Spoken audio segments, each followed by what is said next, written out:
Hello everyone. I'm sitting here this morning for a few minutes just taking a break from things. I'm sitting under a tree in the pasture and there are some alpacas coming around here. One of them a moment ago just tried to investigate my teacup. There's a lovely one under the elm tree. We call this the elm pasture. There's one lone elm tree and it suffers terribly in the winter storms, but each year it seems to hang on and come back again, so we leave it. At any rate, we're going to get going on some fiber arts projects, especially some crochet projects here in a couple of days, but I thought I'd just sit here for a moment this morning. I'm also going to be putting up some information and some recipes and things on the from a plant-based diet, or that are suitable for a plant-based diet.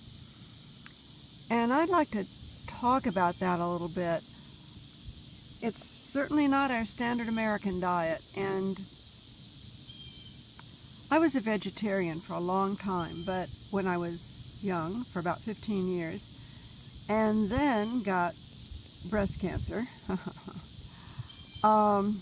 Took a metabolic approach to that, and in that approach I went to a doctor in New York, and he and I worked on this program, or rather I undertook this program that he had and has a lot of success with.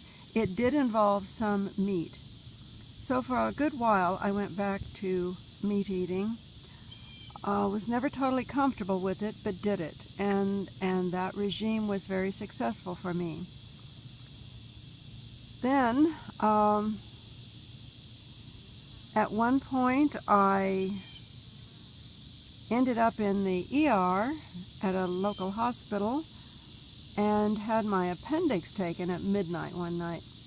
Now, that's not something that middle-aged people were supposed to get. That belongs to teenagers who eat a lot of chocolate, or so I always thought, ha. Anyway, as a result of that, I woke up with an intravenous drip in me, and even though I had made it perfectly clear that I was allergic to penicillin, I ended up with an amoxicillin drip. Well, a few days later, all my joints swelled and were in intense pain. I could hardly walk, and I had hives all over my body. And of course, a steroid was what was immediately recommended by the doctors there, but I did not want that, so I took myself up to New York and went to Dr. Atkins. Now you can think pro or con of Atkins, but he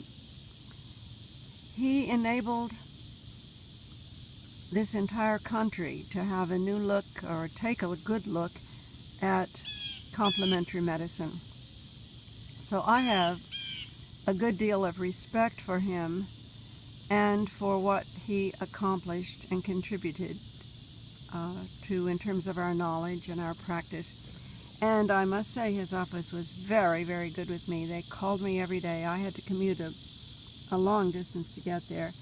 And they called me every day and really helped me through this. And then, of course, as a result of all of that, I was on a low-carb diet for a long time. But eventually, I just was too uncomfortable with the whole concept of that, the whole practice of that. So I went to a plant-based diet. I followed that for a number of years. But there's one thing I did not do regularly, and that was to supplement with vitamin B12. And as you probably know, the only reason we don't usually have to worry much about B12 when we are meat eaters is because the animals pick up that bacteria from the soil and it goes into their flesh, and that's then when we eat meat, we get it. If we weren't so intensely clean these days, we could get it from the soil like people have for centuries, but Nonetheless, that aside, I began to have all sorts of problems on that, and I went back to a pretty much low-carb diet for a long time. I shouldn't say a long time. This was only for about 18 months, so that's not a long time. When I'm speaking of a long time, I mean several years here. But ethically, philosophically, and health-wise, I am not totally convinced of that as the best program. So I have done some consults with a couple of plant-based nutrition physicians, and I've put myself back on I've undertaken and embraced, put myself back on the whole foods plant-based diet again. It took me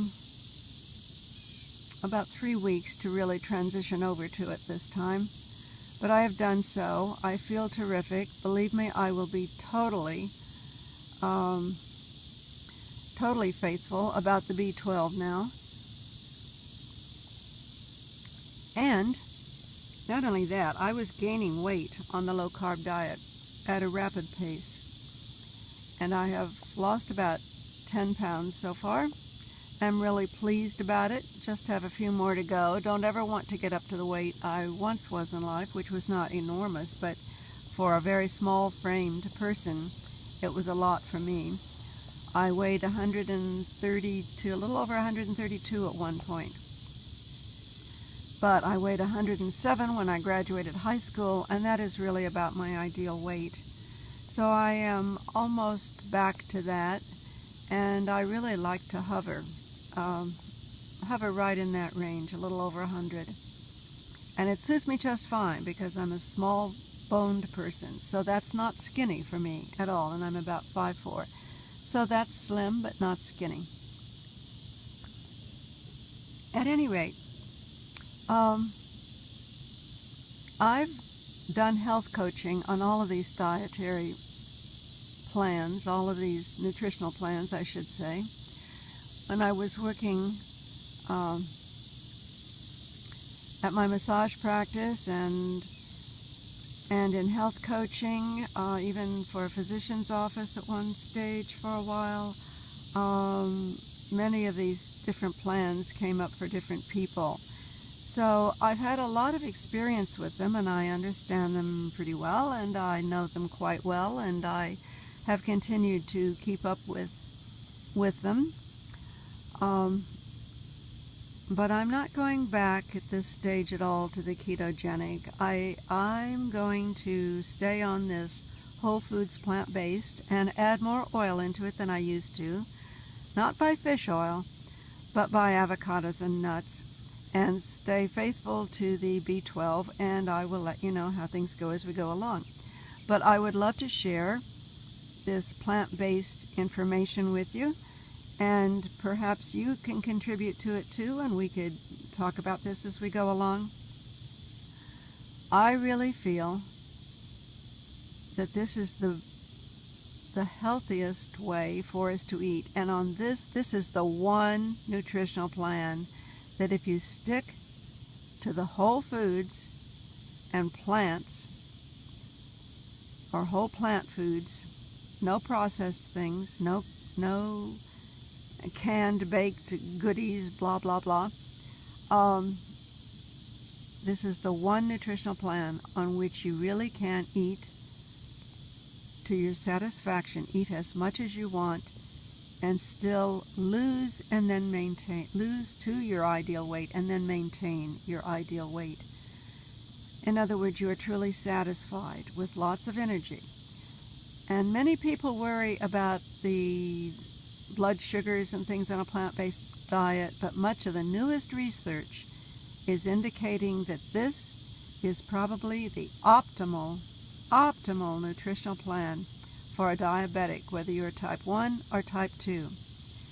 And Dr. Neil Barnard has a book specifically on that. It's worth a look if you're interested in this and are worried about it. And I'll talk about that book some more, and about the leaders in this field, and show you the way I eat and the way I cook on this diet, it is so much fun, and it is so easy, and it is so good. I just wish my whole household were on it, but they are not, so I'm still cooking on several programs, but satisfying everybody's needs. So that's what counts. And I see the alpacas have all wandered out to their far pasture, and I've just about finished my cup of tea here, so I'll pan around here a little bit. There in the distance you can maybe see another alpaca or two. They're all wandering out to the shade trees. It's a beautiful, beautiful day here at Winterbrook. Not too hot, not too cold. And fortunately, the long-term AccuWeather forecast is that there won't be any more hot days for about 6 weeks here. I mean, intensely hot days. You know, like a couple of weeks ago when the heat index was 121 and the thermometer was well over 100. So anyway, I'm going to pick up my teacup here and go back into the house and consider this having been my break, and look forward to seeing you tomorrow. Bye-bye.